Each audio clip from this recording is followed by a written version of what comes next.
My name is Miles Hartford, and I remember everything about that day. The sterile scent of antiseptic in the air, the rhythmic beeping of machines, the weight of the thin hospital blanket over my legs, and the icy drip of the foreign needling into my arm. I was conscious, barely, but enough to know something was wrong. The pain in my abdomen was unrelenting, sharp, like a fist from the inside twisting every organ it could find. The doctors had told me the appendix had ruptured, that surgery was needed right away, but there were complications. They'd found infection, signs of sepsis. They were doing their best, but I needed to be prepped quickly. A nurse stood to my left, speaking in clipped tones I could barely focus on, and behind her, the double doors swung open. It was Kira, my wife. She came in briskly, her heels clicking too loudly on the linoleum, her eyes wide but dry. No tears. No panic. Just something unreadable in her expression, something I couldn't place, not then. She came to my side, brushing my forehead with fingers that barely lingered, leaning down close like she had something urgent to whisper. I braced for comfort. I thought I'd hear, "It'll be okay," or, "I love you." I needed that. I needed her to anchor me. But instead, I got this. "My ex needs me more than you do right now." I blinked. At first, I wasn't sure I heard her right. Maybe it was the pain, the medication dulling my senses. But then she said it again. "Trevor's having a breakdown. His girlfriend left him. He's not doing well." Trevor. The same Trevor who once sent her flowers on our anniversary. The one who always found a reason to text when he knew I wasn't home. I had tolerated him for her sake, let the past be the past, trusted that history stayed in the rearview mirror. And now she was choosing him. At this moment. When I was seconds from being wheeled into an operating room because my body was trying to shut itself down, she was choosing Trevor. She didn't cry. She didn't even look conflicted. She looked certain. Like this was a decision she'd made hours ago, maybe days ago. "I have to go take care of him," she said, as if I were some minor inconvenience. Her voice held no tremor, no apology, no shame. Then she turned and left. Just like that. I heard the echo of her heels as they disappeared down the hallway, and then nothing. Not even the nurse beside me seemed to register what had just happened. She adjusted the four, murmured something about anesthesia, and I closed my eyes, not to sleep, but to block out the sudden cold that had nothing to do with the room temperature. As they rolled me toward the operating theater, the lights above streaked past in slow, clinical blurs. I wanted to believe this was a bad dream. That Kira would be waiting when I woke up, eyes swollen from crying, hand clasping mine like she'd never let go. But part of me, maybe the part that had always been too willing to overlook her distance, her disappearing acts, her late-night texts she never explained, knew better. I was just the patient. And patients, by definition, are meant to endure. I woke once on the way into the OR, a strange weight pressing down on my chest. Not pain, not fear, but the realization that I was going under without anyone in my corner. The last thing I heard before darkness took me was the murmur of masked voices and the faint clatter of metal instruments being prepped. Not her voice. Not her touch. Nothing of her. Just the absence. When I came to, groggy, blurry, surrounded by beeping machines and antiseptic smells, I didn't remember the surgery itself. But I remembered her words. Burned into me like the incision now stitched across my abdomen. "My ex needs me more than you do right now." Over and over, it played in my head, echoing through the fog of painkillers and saline. How could she say that? How could she mean it? And the cruelest part? I had no defense. No argument. No chance to speak or fight or even plead. I was strapped to monitors, drugged and slipping under while she walked out, putting my pain beneath someone else's. That choice wasn't spur of the moment. That wasn't sympathy. That was priority. And I wasn't it. The nurses were kind, efficient, and detached. They did their jobs. They checked my vitals, adjusted my four, logged their charts. But not a single one of them could fill the void she'd left. Not when the person who was supposed to hold your hand through the worst decided someone else's heartbreak was more important than your survival. I stared at the ceiling for hours, not crying, not speaking, just staring, listening to the beep, beep, beep of the monitor reminding me I was still here. When the night shift nurse came in to check on me, she asked gently, "Is there someone you want me to call?" I almost said Kira. Habit. Muscle memory. But the word stuck. I shook my head. What would be the point? She'd made it clear. She wasn't coming. Not today. Not now. Maybe not ever. At some point, I dozed again. not from comfort, but exhaustion, emotional and physical. I dreamed of nothing, just blackness. And when I woke next, the room was still empty. The windows reflected my pale, haggard face back at me. No flowers, no notes, no trace of her. I didn't know it then, but something in me had already started to shift. Not in anger, not yet. Just realization.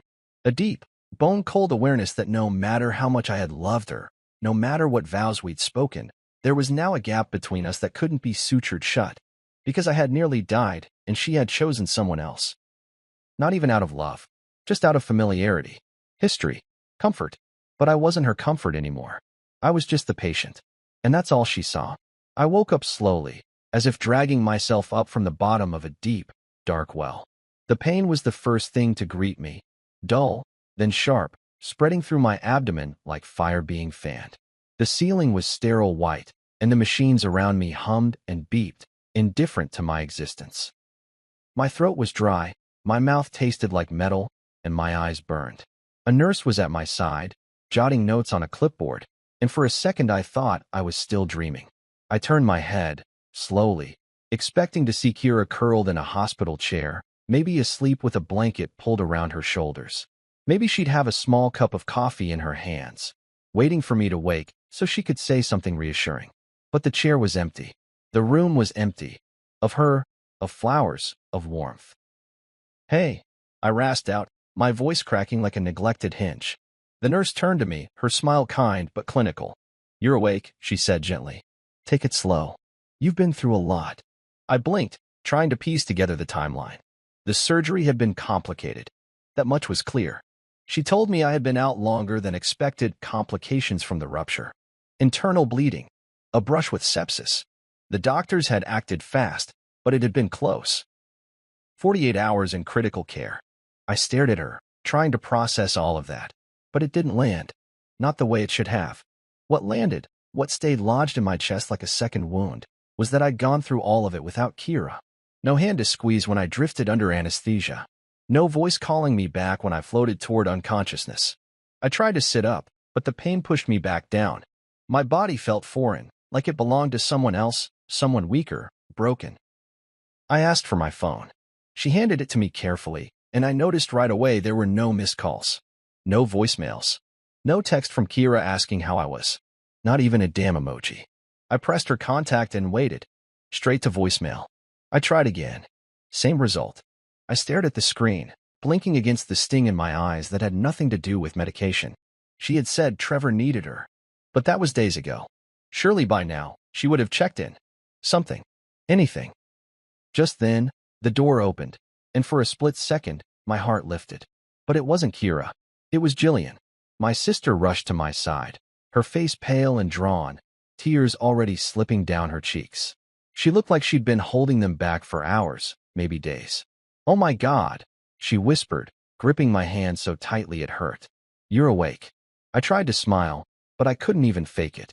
"Hey, Jilly," I said softly. She sat beside me, brushing my hair back from my forehead like we were kids again. She didn't say much at first, just sat there and let the silence speak for both of us. After a while, she exhaled shakily and said, "She hasn't called once, Miles." I closed my eyes. "She knew you were in critical care." I told her. She said she was dealing with something important. Her voice cracked on the last word. "Trevor." I nodded, unable to speak. Jillian's lips pressed into a thin, furious line. She didn't cry again. Instead, she looked like she wanted to scream or throw something or find Kira and demand answers. "This wasn't a missed call," she said. "This was abandonment. She left you. You almost died, and she left you." I didn't argue. There was nothing to argue with. It was the truth, plain and cruel. In the hours when I had needed her most, when my body was fighting to stay alive, she wasn't there. Not even a text message. I was her husband, her partner. The man she had vowed to love in sickness and in health. But when sickness came, she vanished. Jillian stayed for hours. She brought soup I couldn't eat, books I couldn't focus on, and a small plant that looked half dead but was apparently resilient, like you. She sat beside me through every checkup, spoke to the nurses, asked the questions I hadn't thought to ask. She was the only reason I didn't completely spiral. At some point during the second night, I tried calling Kira again. It rang once, then voicemail. I left a message this time. Short. Flat. Hey, I'm out of critical care. Thought you should know. She didn't respond. On the third morning, Jillian returned with a travel mug of coffee and a weary smile. Still no word from her? She asked. I shook my head. It's been 3 days, she muttered, pulling a chair close to the bed. 3. I don't care if Trevor spontaneously combusted. You don't leave your husband like this. That was when the full weight of it hit me. This wasn't just neglect. This wasn't forgetfulness or being overwhelmed. It wasn't a crisis that had swept her away temporarily. It was a choice. A conscious, deliberate choice to put someone else above me. To see my suffering and walk away from it. There's a moment in every betrayal when your mind stops trying to rationalize and starts accepting. That was mine. I stared down at the 4 in my arm, the bruises blooming across my wrist, the scar hidden under the gown, and felt the cold rise up again. Not from fear, not from pain, but from the clarity that this wasn't a marriage anymore. It was an arrangement, one that no longer included love or loyalty. Jillian held my hand again. You're not alone, she whispered. You've got me. You've got Mom and Dad. We're not letting you go through this without someone in your corner. I swallowed hard, grateful and ashamed at the same time. Grateful for her. Ashamed that I had allowed my world to shrink so much that I didn't see how little I meant to the one person who was supposed to care the most. Later that evening, the nurse came in and asked if I wanted to list anyone under emergency contact again. I paused, then said, change it to Jillian Hartford. The nurse nodded, typed it in, and moved on. Just like that, I'd erased Kira from the only document that had any weight in that moment. Not out of spite, not out of anger, but because I finally saw what was true. I had been in the fight of my life, and she hadn't shown up. The door opened like nothing had happened, like it hadn't been 3 full days since I'd nearly died, like I hadn't spent those hours staring at the ceiling, listening to my heartbeat on a monitor while my wife tended to the emotions of another man. Kira walked in without flowers, without guilt on her face, and without even checking if I was asleep or awake. Just breezed in, holding her phone, a bottle of coconut water in her hand, dressed like she'd come from yoga or maybe a day at Trevor's condo. Her eyes skimmed over me the way a nurse might check vitals. Functional. Detached. Distant. I didn't say anything right away. Part of me was still stuck in that limbo between anger and exhaustion. I'd imagined this moment more than once. What I'd say if she came through that door, what I wanted her to feel. Regret. Remorse. Fear that she might have lost me. But she looked too composed for any of that. How are you feeling? She asked, placing the bottle on the side table like that could make up for everything. Alive, I said, my voice dry and low. Apparently. She smiled. Not the kind of smile that said she was relieved. The kind that said she didn't know how to handle this, so she'd chosen bland neutrality. She pulled up the chair beside me and crossed one leg over the other, glancing at her phone once more before sliding it into her bag. I've been running back and forth. It's been a lot, she said, like she'd just finished a tough project at work. I didn't answer. I watched her instead. The way her fingers fidgeted with the hem of her sleeve. The way she wouldn't meet my eyes for more than a second. She was nervous, but not because she thought she'd done something unforgivable. She was nervous because she thought I might not understand. How's Trevor? I finally asked, not hiding the bitterness. She looked up, startled. He's doing better, she said, like it was an update I should care about. He really needed someone. His girlfriend left out of nowhere, and that required you to leave me in critical care? She blinked. Miles, no. Don't soften it. Say it exactly how it happened. You were here. I was about to be cut open, and you left. He called me sobbing, she said, her tone edging toward defensive. He was talking about doing something drastic. And what was I supposed to do? Text you updates from the operating room. I could feel the heat rising in my face now, a slow burn that wasn't from the fever I'd fought 2 nights before. You didn't even check on me. I was checking in, Jillian told me. You didn't call. Not once. You didn't leave a voicemail. You didn't ask the nurse to update you. You vanished. She looked away, her jaw tightening. I didn't think it was going to be that serious. You're strong, Miles. You always bounce back. That sentence, that lazy, thoughtless justification, tore through me harder than the scalpel had. You thought I'd bounce back. I repeated. From sepsis? You didn't tell me it was sepsis. I couldn't tell you anything. I was unconscious. You weren't here. She didn't speak. Her silence wasn't regret. It was calculation. trying to decide if this was the moment she needed to cry or apologize or spin it into a misunderstanding. I needed you, I said quietly. Not in a romantic, dramatic way. I needed you the way someone needs oxygen when they're drowning. I needed you in that chair when I opened my eyes. But you weren't there. You were holding someone else together while I was falling apart. He's important to me, she said finally. More than I was. She didn't have to say it. It was in every choice she'd made. In the way she used to flinch when I mentioned him. The way she defended his presence in our lives like it was sacred. And now she was here, explaining his pain to me as if it had been equivalent to mine. He needed someone, she repeated, softer now. So did I. That stopped her. For a second, her expression wavered. Not into apology, but into something that looked like recognition. The briefest flicker of understanding that she had created a void where loyalty used to live. But it passed, and she leaned back in the chair like we were at the end of an awkward dinner instead of the collapse of our marriage. You're making this about you. I laughed. Not because it was funny, but because the absurdity of that sentence shattered what little belief I had left in her. I'm in a hospital bed, I said. Hooked to machines. Cut open. Alone. And you're telling me I'm selfish? I didn't say selfish. You just said I'm making this about me. It was about me. I was the one dying. Not Trevor. Me. She stood up then, brushing imaginary lint from her yoga pants, like she couldn't sit in that truth for more than a few seconds. I didn't come here to fight, she said, grabbing her bag. I came to check on you.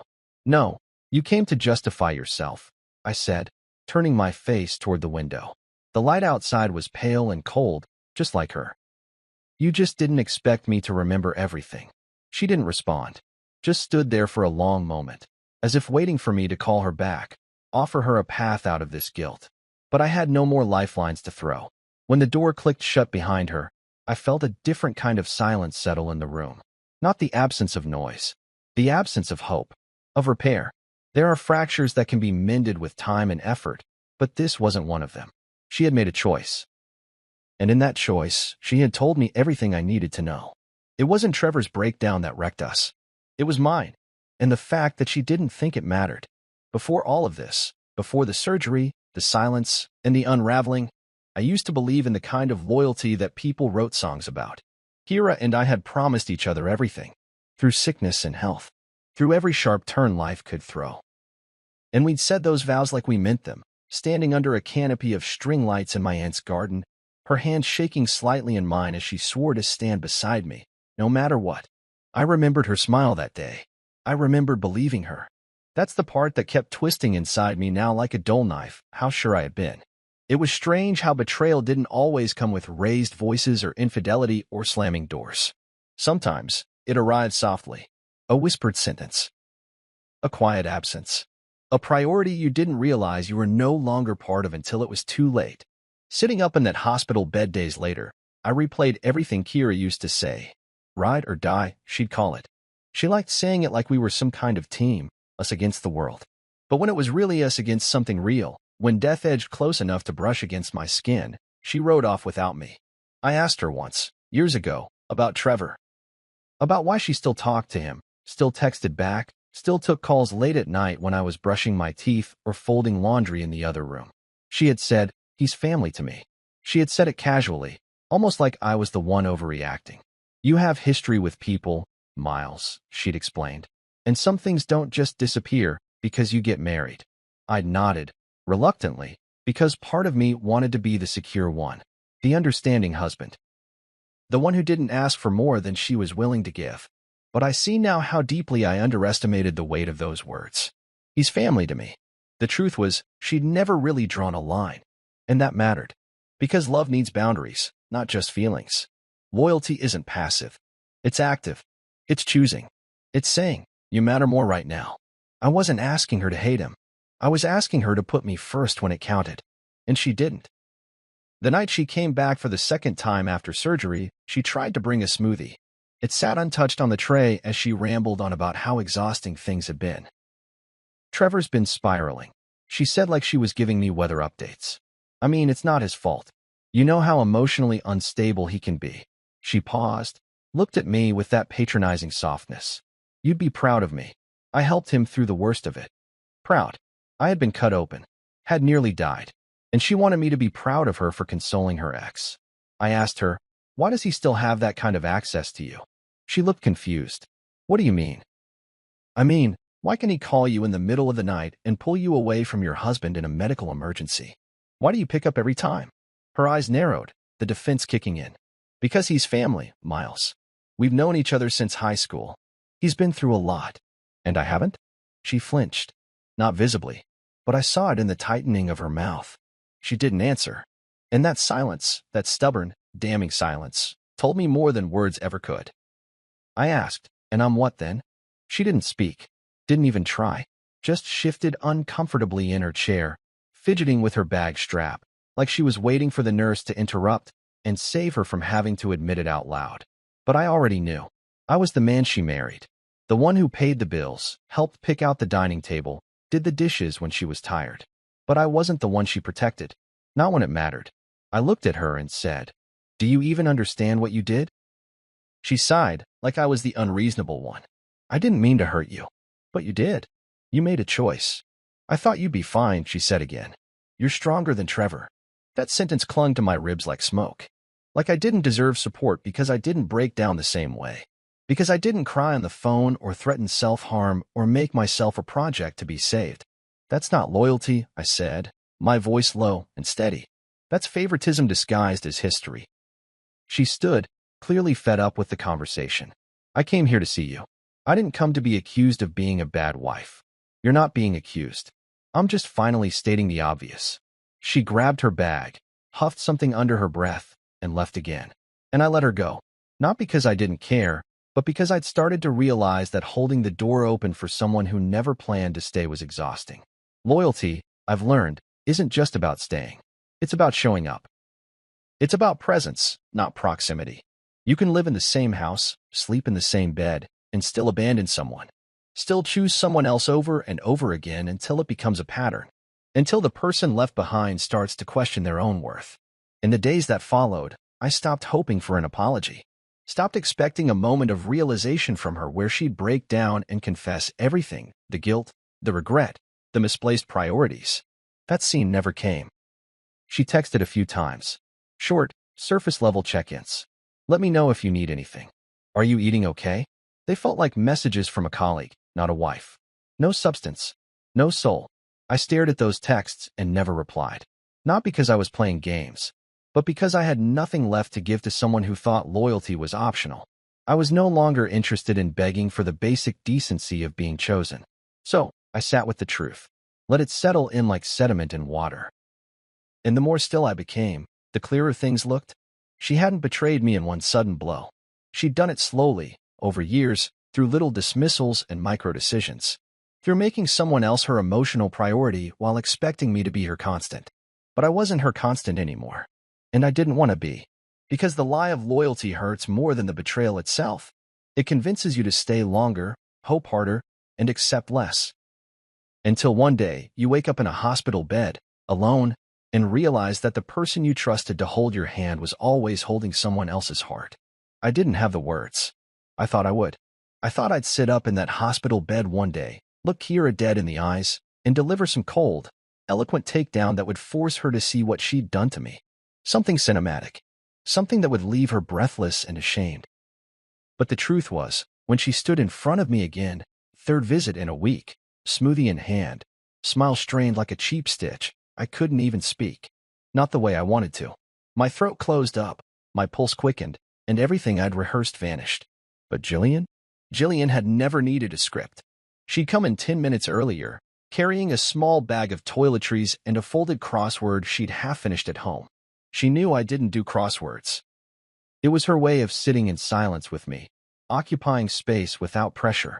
She was already settling into the chair when Kira walked in, the awkward timing making the room feel smaller than it already was. Kira didn't seem to notice Jillian at first. She smiled, breezy, like the previous days hadn't happened. "I brought you a mango smoothie," she said, holding it out like a peace offering. I looked at it, then at her, but didn't move. Jillian did. She stood slowly, her mouth pressed into a line so tight it could have split steel. She took the smoothie from Kira's hand and set it down on the counter, without a word, then turned to face her fully. You've got some nerve, she said. Calm. Deadly calm. Kira blinked. Excuse me. Jillian took a step closer, her voice low but clear. You do not get to walk in here with a smoothie and a guilty shrug and pretend like you didn't disappear when my brother was on the edge of dying. Kira stiffened. I didn't disappear. I had. Trevor, Jillian snapped. Yeah, we all know. Trevor was having a moment. Boo-hoo. But Miles was bleeding out while you were playing therapist to a man who slept with half the city. The room went quiet. My breath caught in my throat. Jillian's words cut the air like a blade. Kira's mouth opened, then shut. I could see the flush rising up her neck, the way she looked toward me for backup, for validation, for some kind of lifeline. I didn't give her one. You don't know the whole story, Kira muttered, her voice defensive now. Jillian folded her arms. I know this. When the person you claim to love is in a hospital bed fighting for his life, you don't vanish. You don't silence your phone. You don't leave it to his sister to sit through the night, to get the updates, to hold his hand when he wakes up and doesn't know where the hell he is. It wasn't that simple. It was exactly that simple, Jillian shot back. It was a choice. And you didn't choose him. I saw it then, the flicker in Kira's eyes. Not guilt. Not even shame. Panic. The kind you feel when the script you've been using starts to fall apart and you realize the audience isn't buying it anymore. I've been here, she said weakly, gesturing around like that proved something. I came back. You came back, Jillian repeated, her voice filled with venom. Like a guest. Like a tourist in his pain. You dropped in with drinks and updates about your ex's mental health as if that was supposed to make him feel better. Kira stepped back. Her face twisted in that familiar expression I'd seen during arguments. Part disbelief, part superiority. You're making this worse, she said, not to me, but to Jillian. Jillian raised her eyebrows. Oh, sweetheart. I'm not the one who left my husband to die alone. The words echoed. Harsh, raw, and brutally true. Kira's composure cracked then. She grabbed her bag, the smoothie still untouched on the counter. You don't get to judge me, she said, voice rising. This is between me and Miles. Then act like it, Jillian snapped. Act like he matters. Kira looked at me again. But by then, I looked away. Out the window. Toward the city skyline, gray and cold in the late afternoon light. I couldn't meet her gaze. I didn't want to see what was or wasn't there. The slap of her heels hit the tile sharply as she stormed out, the door closing behind her with a hollow thud. Jillian stood for a moment longer, her breathing heavy, her hands still clenched at her sides. She didn't turn around right away. She just stared at the door like she was trying to erase the fact that Kira had ever walked through it in the first place. Finally, she exhaled and sat back down. Sorry, she muttered. I know it's not my place. It was, I said quietly. And it was. She had spoken what I couldn't. She had said every word I'd swallowed, every truth I hadn't dared to voice. Because the thing about love is that it doesn't disappear all at once. It dies in small moments, in silences, in absences. I wasn't ready to scream. I wasn't ready to fight. But Jillian had fought for me, and that mattered more than anything Kira had done. We sat in silence for a while, the kind that doesn't beg to be filled. Jillian reached over eventually and squeezed my hand. You don't deserve this, she whispered. I didn't cry, but I wanted to. Not for the marriage I was losing, but for the years I'd spent thinking I was loved the way I loved back. Kira didn't return for 7 more days. And when she did, something in me had already changed. Something had started to close, to harden. Because when the world went quiet, only one person stood by me. And it wasn't the woman I married. It was the sister who never once left my side. When they finally discharged me, I should have felt relief. I should have welcomed the end of fluorescent lights and antiseptic smells and the endless parade of nurses checking vitals at 3 a.m. But instead, I sat on the edge of that hospital bed, staring at the discharge papers in my hands like they were a sentence I hadn't agreed to. Jillian stood beside me with my bag already packed, offering the kind of presence that felt like home. But it wasn't her responsibility to carry me back into a house that no longer felt like mine. Kira had texted that morning. I'll come pick you up. Let me know the time. I hadn't replied. Instead, I looked at Jillian and said, Would you mind driving me? She didn't ask why. She just nodded, helped me into the car, and adjusted the seat warmer for my back. The ride was quiet except for the low hum of tires against the road and the occasional gust of wind. I didn't need to explain. She didn't need to hear it. We both knew what was waiting or not waiting on the other side of that front door. When we pulled up to the house, it looked exactly the same. 2 stories. Beige stucco. The ivy Kira had planted climbing the trellis like nothing had changed. But everything had changed. Jillian helped me up the front steps and paused before letting go. "I'll come back later this week," she said. "But if you need anything before then, call me." Not her. Me. I nodded, gripping the doorknob like it might bite me. The lock clicked open, and I stepped into a home that felt colder than the hospital. There were no welcome-back balloons. No warm meal waiting. Just silence. A stack of unopened mail on the counter.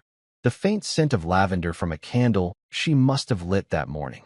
I moved through the living room slowly, every step reminding me that my body hadn't healed yet, and neither had the space between us. She came out of the kitchen like she'd been waiting for her cue, her smile rehearsed, her voice a little too bright. "Hey, you're back." "I'm back," I echoed, setting my bag down near the stairs. She walked toward me like she might hug me, then stopped halfway. "You didn't answer my text." "I didn't want a ride from you." Her face tensed, the smile vanishing like a switch had been flipped. "Miles, I'm trying here." I didn't reply. I was too tired for another round of selective memory and self-congratulation. We didn't fight that night. Fighting required passion, and I didn't have the energy to give her that anymore. We moved around each other like strangers.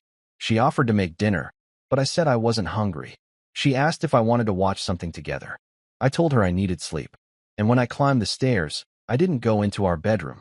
I went to the guest room, closed the door, locked it, lay down fully clothed on top of the covers and stared at the ceiling like I had in the hospital. The next morning, she knocked. Not softly, not insistently, just enough to be heard. "Are you okay?" she asked through the door. "I'm fine. Can I come in?" "I'm resting." She didn't try again. We lived like that for days. Like tenants. She texted me from the other side of the house instead of speaking. I stopped replying. I couldn't pretend anymore. The fracture wasn't invisible. It was loud. It was present. It was the way she lingered by the door when she thought I was asleep. The way she walked on eggshells, too afraid to ask the question we were both dodging. Then one night, as I stood in the kitchen reheating soup Jillian had dropped off, I heard her voice from the hallway. Quiet. Urgent. "Trevor, I can't talk now." I froze. She was on the phone. There was a pause, long and telling. Then she said it. "He's here." He. Not Miles. Not my husband. Just he. That small word broke something in me that hadn't snapped yet. I stood there with the microwave humming behind me and stared at the countertop like it might explain how the woman I married had become a stranger who spoke about me like a burden. She didn't know I was listening. Maybe she wouldn't have cared if she did. I walked back to the guest room and closed the door without a sound. I didn't confront her. What was the point? I already knew where her loyalty lay. You don't whisper someone else's name in the shadows and call it friendship. You don't hide a phone call if there's nothing to hide. She might not have been sleeping with him, but she had given him something that was supposed to be mine, her presence, her priority, her heart, in all the ways that matter. Later that night, I heard her walk past my door. She paused, like maybe she could feel the air shift, like maybe she knew I'd heard. But she didn't knock. She didn't open it. She just kept walking. The next morning, she left early for work. No note, no text, not even a mug of coffee left out like she used to. I sat at the kitchen table, spooning cold oatmeal into my mouth and listening to the sound of birds outside. They sang like the world was untouched. Like love hadn't gone missing in this house. Like betrayal hadn't wrapped itself around the doorknobs and picture frames and filled the cracks between every word left unspoken. I looked around and realized something deeply unsettling. Nothing in the house had moved. The throw pillows were still perfectly placed. The photos still hung on the hallway wall, me and Kira in Italy, at the lake house, at our wedding. All smiling. All eyes now. I thought about taking them down. About clearing the house of her completely. But I didn't. Not yet. I wanted to feel the weight of it first. I wanted to sit in this truth until I knew what to do with it. Because the silence between us wasn't just silence anymore. It was a verdict. And I was done pretending we were anything more than co-inhabitants of a house divided by choices neither of us could take back. It was a Tuesday morning when I decided I was done bleeding quietly. The sun was already up, casting long bars of light across the kitchen counter. I hadn't slept much. My body ached less than it had the week before, but the kind of exhaustion I carried now wasn't physical. It was the weight of being invisible in my own life. The house was quiet again. Kira had left early for work. I could always tell by the silence. No click of her heels on the stairs, no clatter of her smoothie blender. Just the stale scent of her perfume lingering in the air like a fading memory. I opened the drawer beside the fridge and pulled out a manila folder I'd been preparing in small, steady doses over the past few days. Inside were the hospital bills I'd requested copies of, itemized and unapologetic. An invoice for the emergency surgery, the ICU stay, the antibiotics, the follow-up appointments. Every piece of evidence that I had been on the brink and survived it alone. Tucked behind the bills was a business card from a therapist Jillian recommended. A quiet man named Dr. Hoyt who didn't flinch when I told him about Kira, about Trevor, about the silence that had crept into our marriage like mold. On the back of the card, in my handwriting, I'd scribbled a sentence from our last session. Stop trying to rescue people who set fire to the lifeboat. That one stayed with me. And then, finally, there was the letter. I'd written it 3 times. Once in anger, once in pain, and finally, in clarity. I placed the folder on the kitchen counter right where she dropped her keys every evening. I didn't leave a post-it note or a dramatic final word. I just left it there, naked and unassuming, like the truth often is. That night, I didn't wait up for her. I was in the guest room, lights off, when I heard the door unlock and the familiar jingle of her keyring. She didn't notice the folder at first, not until she flicked on the kitchen light and saw it sitting where her smoothie usually went. There was a long pause. I heard it from the hallway. The creak of the floorboard beneath her heel. The soft flutter of paper being lifted from the folder. The hiss of breath when her eyes must have landed on the letter. And then, footsteps, quick, unsteady. She knocked on my door. Harder than she had before. Miles. Her voice had a sharp edge to it now. What is this? I didn't answer right away. I wanted her to sit with it for a second longer. When I opened the door, I didn't step aside. I leaned against the frame, arms crossed, and looked her straight in the eye. You read it? What is this supposed to mean? She demanded, waving the letter in her hand like it had insulted her. It means I'm done waiting for something you're never going to give me. She stared at me, baffled. This letter makes it sound like you're walking away. I didn't flinch. I'm done competing with a ghost, Kira. I'm done being second place in a relationship I'm supposed to be first in. Trevor is not. Don't. I cut in. Don't say he's not that important. You chose him. You chose him over me, over my health, over basic human decency. You left me in a hospital bed and went to hold your ex's hand while I was fighting for my life. He was having a mental health crisis, she snapped. And I was having a medical emergency. But you didn't even check to see if I survived. She opened her mouth and closed it again. The heat was draining from her face now, replaced by something colder. Something she couldn't argue away. I told you in the letter, I said. This isn't a punishment. It's not revenge. It's clarity. I can't keep trying to fix something I didn't break. So what? She said bitterly. You want a divorce? I paused. Let the word hang there. I want peace. And if that means divorce, then yes. She laughed. Not out of humor, but disbelief.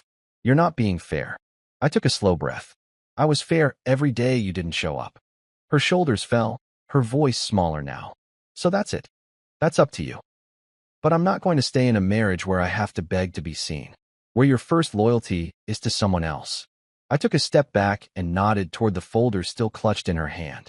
Everything's in there. My medical records. The therapy card. The truth. She didn't move. I looked at her, really looked at her, and I didn't see the woman I'd married. I saw someone who had outgrown us, or maybe never fit in the first place. A woman who confused attachment for care and guilt for love. And I realized something else in that moment. I wasn't sad. I was free. Trevor texted me, I said quietly, watching her flinch. Said he still loves you. Said he didn't mean to cause problems. Her face went pale. What? I printed it, I continued. It's in the back of the folder. She didn't speak. She looked down, then away, eyes glassy. I didn't reply to him, I said, but I figured you should see it, since you're still choosing him.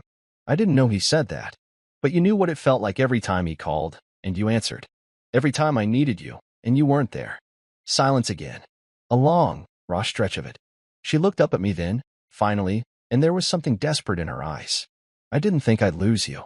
I almost said, you already did. But I didn't. I just stepped back into the room and gently closed the door. And for the first time since the day of the surgery, I slept. Not well, not long, but I slept. Because sometimes the loudest boundary isn't screamed, it's written. Quietly, folded in a manila folder and left on a counter. Not for drama, not for show, but because enough was finally enough. The message came late on a Thursday evening. I was standing in the bathroom, brushing my teeth in the mirror, the white of the toothpaste foam stark against the angry red line of the healing scar that ran across my stomach. I had lifted my shirt to check it, one of those unconscious routines I'd developed since coming home. A reminder that what happened was real, that the pain hadn't just been emotional, that my body, like my marriage, had been opened up and left to mend itself.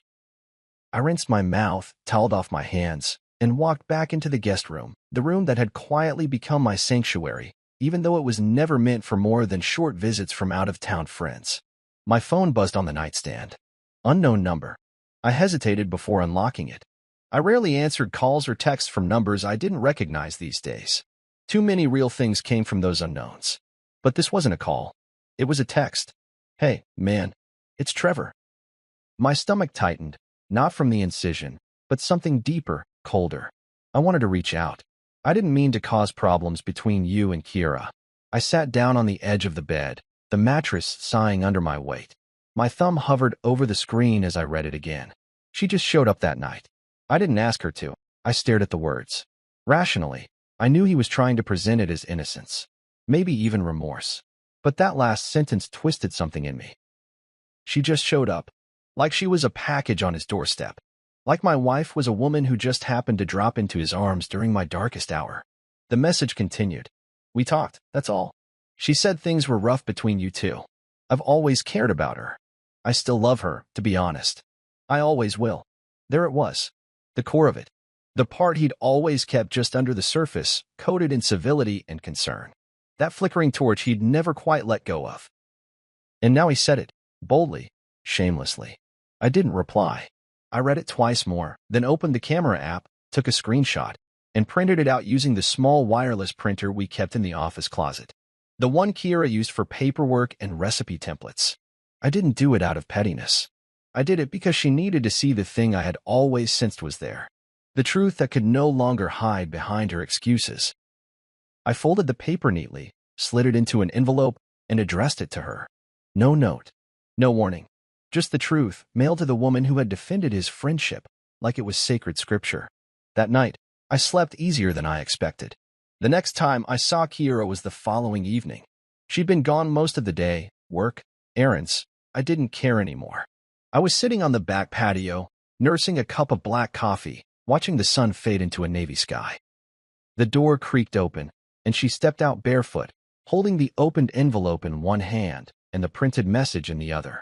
Her face was pale, hollowed by something she couldn't cover with concealer or calm indifference. You sent this to the house? She asked, her voice tight.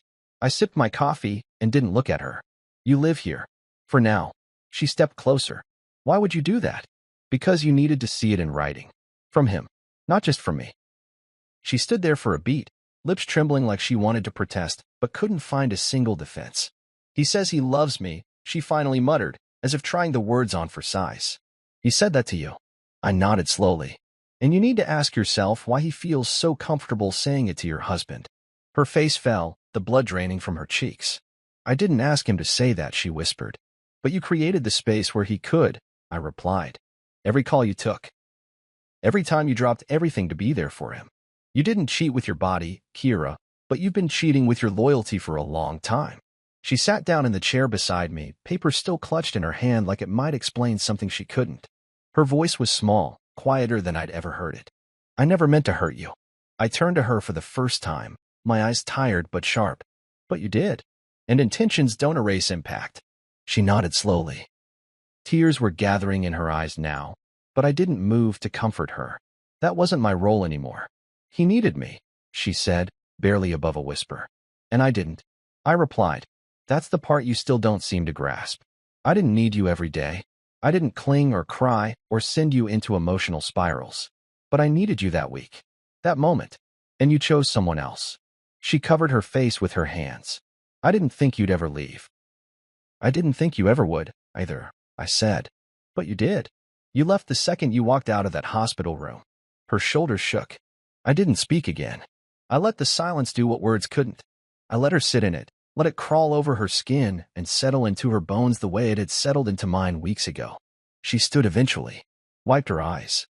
I'll give you space. It's not space I need, I said, looking straight ahead. It's peace. She lingered, like she wanted to say more.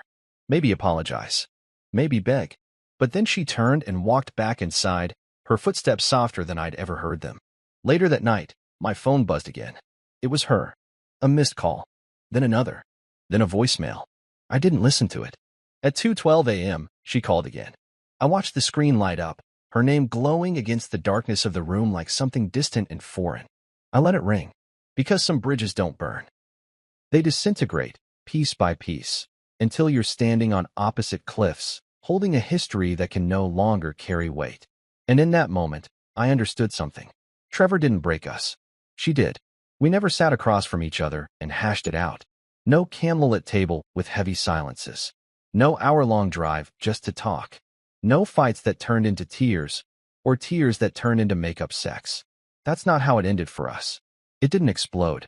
It dissolved. Like sugar in lukewarm tea, present at first, then suddenly invisible. The funny thing about betrayal is that it doesn't always arrive with screaming or slamming doors. Sometimes it shows up in silence. A lingering look that says, I know what I did, paired with an unspoken truth, and I'm not going to fix it. I think I waited for that conversation longer than I'm willing to admit, even after everything.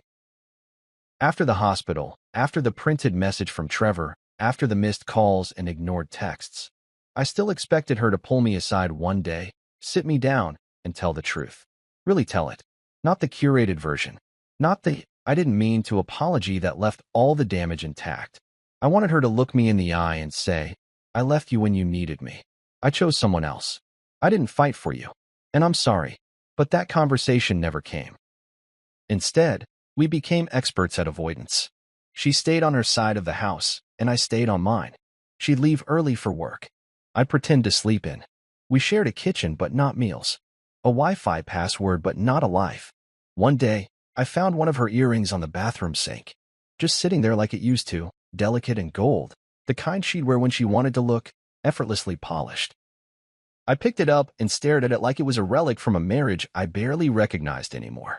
I thought about setting it aside, placing it gently in that ceramic bowl she used for jewelry. But I didn't. I dropped it into the drawer and closed it. Hard.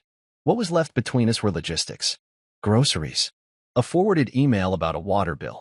A note on the fridge about an upcoming appointment. The kind of mundane scraps that make you realize love isn't just about grand gestures. It's in the small, invisible efforts. The ones that had vanished. Sometimes she'd hover near a doorway like she wanted to say something. I'd see her shadow under the frame, feel her presence just outside the room, waiting for courage she couldn't seem to gather. But she never stepped in, never crossed the threshold, and I never invited her. I think part of me still held out hope that she'd break the pattern, that she'd walk in one night, sit down beside me, and say, I'm ready to talk. Not defend, not spin, just talk. But that hope began to feel more like self-harm the longer I clung to it. Hope, after a while, becomes a form of denial. One morning, I woke up and she was gone. Not permanently, just from the house. No note, no message. I didn't call to check where she was, and she didn't text to say when she'd be back. That was how we lived now. Two people under one roof, connected only by the dull thread of a crumbling past. Later that week, Jillian stopped by with takeout. She didn't ask how things were with Kira. She didn't need to. One look at the untouched second place sitting on the dining table was answer enough. She's still here. Jillian asked, unwrapping the noodles. Technically, has she said anything? No, Jillian paused, chopsticks hovering over her box. So she's not trying. She's existing, I said. That's all. Jillian gave me a long look. Not judgmental. Just weary. You deserve a conversation, Miles. Even if it ends everything. I nodded. But deep down, I already knew there wasn't going to be one. Because you can't have a conversation with someone who's already mentally packed their bags. You can't reason with absence. And that's what she'd become. Present only in body. Emotionally checked out. Spiritually gone. The real death of our marriage wasn't that she left me at the hospital. It was that she never came back, not truly. She returned physically, yes. But the woman I'd loved, the one who used to send random, thinking of you texts and bring home my favorite snacks after a long day, she was gone. In her place was someone colder, distant, almost mechanical. I caught a glimpse of her one afternoon in the backyard, watering the plants. The same hydrangeas she used to beg me to help her trim every spring. She moved with purpose, never once looking toward the house. Her face was blank, peaceful even. And in that moment, I realized she wasn't weighed down by guilt. Not anymore. She had made peace with her choices. She just hadn't told me. There was one night, about 2 months after I came home, when I thought it might happen. The conversation. We both ended up in the kitchen at the same time. She was making tea. I was putting away leftovers. It was late. Quiet. She glanced at me, hesitated. "Miles," she said softly. I turned. Waited. She opened her mouth, then closed it. Shook her head. "Never mind." And that was it. That was the moment she could have said everything. But she didn't. And I didn't chase it. Because I finally understood. If someone can leave you in the middle of your worst moment without a word, and return without an apology, they don't deserve the safety of your heart. I had already had the conversation I needed with myself. I had sat in the silence, replayed the memories, faced the truth. And I no longer needed her validation to feel justified in leaving. Love doesn't always end with a crash. Sometimes, it just never shows up when it matters most. And no amount of waiting will bring back someone who didn't think you were worth staying for.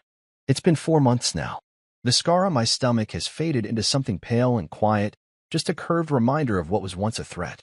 It doesn't throb anymore when I stand or twist, though I still catch myself rubbing over the skin absent-mindedly when I'm lost in thought. The healing has been slow, measured in small wins. Sitting up without bracing myself. Going a whole week without checking the hallway for her shadow. Waking up and not immediately wondering where she is. The scar on my chest, though, the emotional one, that's different. That one doesn't announce itself with pain. It shows up in conversations, in unexpected silences. It pulses whenever someone asks, "How's your wife?" And I have to pause before answering, because the word doesn't feel like it belongs to me anymore. Not really. Kira moved out last month. It wasn't some big, dramatic departure. No shouting. No bags thrown into the back of a car. Just a quiet Saturday morning when she came into the kitchen with a folded piece of paper and a look on her face like she was already halfway gone. I was drinking coffee by the window, watching a few leaves dance across the lawn, when she slid the paper onto the table. "I found a place," she said. "A short-term rental. Just until I figure things out." I didn't ask what she needed to figure out. I didn't tell her to stay. I just nodded, finished my coffee, and let her pack in silence. She didn't take much. A few plants. Her books. Some clothes. I didn't offer to help, and she didn't ask. I stood at the front door when she finally left, one hand resting on the frame. She turned once, gave me a look that was part sadness, part resignation. "I didn't know how much I hurt you until it was too late," she said. I didn't reply. Not then. She walked out, and I didn't watch her drive away. I closed the door behind her and stood in the quiet of the house, listening to the sound of nothing. It was the most peaceful moment I'd had in months. That night, I replied to her message with a single sentence. "Some pain teaches us what love never did." I didn't hear back. I didn't expect to. That wasn't the kind of message that demanded a response. It was the period at the end of a very long, aching sentence. Since then, I've been learning how to live without her, not just her physical presence, but the idea of her. The role she played in my life. The space she occupied in my future. The version of our marriage I kept trying to believe in, even when the evidence said otherwise. Jillian still comes by, sometimes with her kids, sometimes alone. She never presses, never asks for details. She just brings life into the house, noise, laughter, casseroles I don't eat half of. Her presence reminds me that loyalty isn't a myth. It exists. It just doesn't always come from the places you expect. I started therapy. Real therapy. Not the kind where you go once and say, "I'm fine," for 45 minutes. I go every Tuesday afternoon. I sit in a small office with walls the color of dry clay, and I talk to Dr. Hoyt about everything, about the rupture in my side and the deeper one in my trust, about the difference between solitude and loneliness, about how strange it is to love someone and know you can never trust them again. He doesn't give me answers, just space, and that's enough. The house is quieter now, but not in a sad way. I've rearranged a few things, moved the photos off the hallway walls, replaced the shared ones with framed prints I've always liked but never hung because they didn't match her aesthetic. I replaced the throw pillows, bought new bed sheets, threw out the blender. These things sound small, I know. But when you've lived with the ghost of someone else's needs for years, reclaiming even the corner of a room feels like a revolution. I cook for myself now, not just reheating leftovers or ordering in, but actual meals. I've rediscovered how I like my eggs. I buy groceries without scanning the list for her favorites.